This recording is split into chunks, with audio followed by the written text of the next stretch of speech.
Friends, welcome back to my YouTube channel. ఈరోజు నేను చేపల పులుసు ఏ విధంగా చేయాలో చూపిస్తాను. అదేవిధంగా చేపలను ఏ విధంగా క్లీన్ చేసుకోవాలో ప్రాసెస్ కూడా చూపిస్తాను. ఫ్రెండ్స్, స్టార్టింగ్ నుంచి ఎండింగ్ వరకు స్కిప్ చేయకుండా అయితే చూడండి. ఈ వీడియో మీకు చాలా యూస్ఫుల్ అవుతుంది.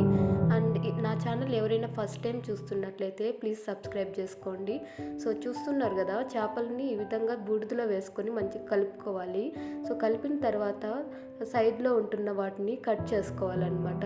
కట్ చేసుకుని తర్వాత ఏం చేయాలంటే, ఇప్పుడు చాకు తీసుకొని పైన ఉంటున్న ఆ చేపల సెల్స్ని అయితే ఈ విధంగా రిమూవ్ చేయాలి. రిమూవ్ అయిపోయింది, చాలా ఈజీగా వచ్చేస్తుంది ఫ్రెండ్స్. అదే మనం బూడిద వేసుకోలేదనుకోండి, చాలా కష్టం అయిపోతుంది అనమాట ఇవి తీయడం అనేది.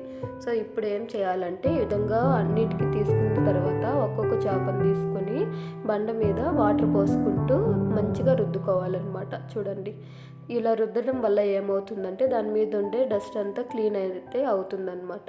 సో ఇప్పుడు ఏం చేయాలంటే, నెక్స్ట్ ప్రాసెస్ వచ్చి, సో చేపలని చిన్న చిన్న ముక్కలుగా కట్ చేసుకొని దాని లోపల ఉంటున్న వేస్టేజ్ని అంతా క్లీన్ చేసుకోవాలి. చూస్తున్నారు కదా, ఇప్పుడు బకెట్లోకి వాటర్ వేసుకొని ముక్కలు వేసుకొని దాని లోపల ఉంటున్న వేస్టేజ్ని తీసేస్తున్నారనమాట.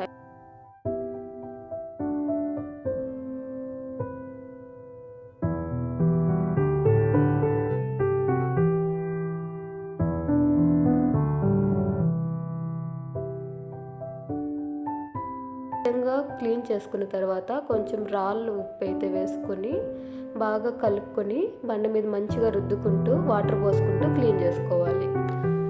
సో ఈ విధంగా 3-4 టైమ్స్ అయితే వాటర్ పోసుకుంటూ క్లీన్ చేసిన తర్వాత నెక్స్ట్ కుకింగ్ ప్రాసెస్ అయితే నేను చూపిస్తాను. ఫ్రెండ్స్, చూస్తున్నారు కదా, చాలా మంచిగా క్లీన్ అయింది.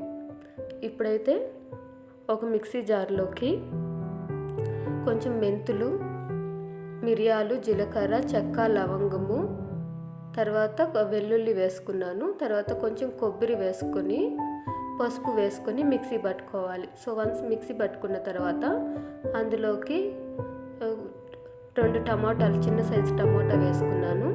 తర్వాత ధనియాల పొడి, కారం పొడి వేసుకున్నాను. ఇవైతే నేను 3 టీ స్పూన్స్ వేసుకున్నాను ఫ్రెండ్స్. వేసుకున్న తర్వాత వాటిని మిక్సీ పట్టుకోవాలి. సో ఇప్పుడు స్టవ్ మీద కడాయి పెట్టి ఆయిల్ అయితే వేసుకొని ఆవాలు వేసుకోవాలి. సో ఇప్పుడు ఆనియన్స్, కరివేపాకు వేసుకొని మనం మిక్సీ పట్టుకున్న ఆ కారంని అయితే వేసుకోవాలి. వేసుకున్న తర్వాత చింతపండు పులుసు అయితే వేసుకోవాలి ఫ్రెండ్స్. చింతపండు పులుసు వేసిన తర్వాత రాళ్ళు ఉప్పు వేసి యూస్ చేస్తున్నాను ఇక్కడ. ఉప్పు వేసుకున్న తర్వాత వాటర్ పోసుకొని అది మంచిగా కాగనివ్వాలి ఫ్రెండ్స్. ఈ విధంగా తెరిలిన తర్వాత మనం చేప ముక్కలను అయితే ఒక్కొక్కటిగా ఈ విధంగా వేసుకోవాలి. సో వేసుకున్న తర్వాత అయితే కలపకూడదు ఫ్రెండ్స్ వాటిని, ఎందుకంటే చేప ముక్కలు విరిగే ఛాన్స్ ఉంటుందన్నమాట. సో అందువల్ల కలపకుండా మూత పెట్టి ఒక 20 మినిట్స్ వరకు అయితే మనం ఉడికించుకోవాలి. ఓకేనా?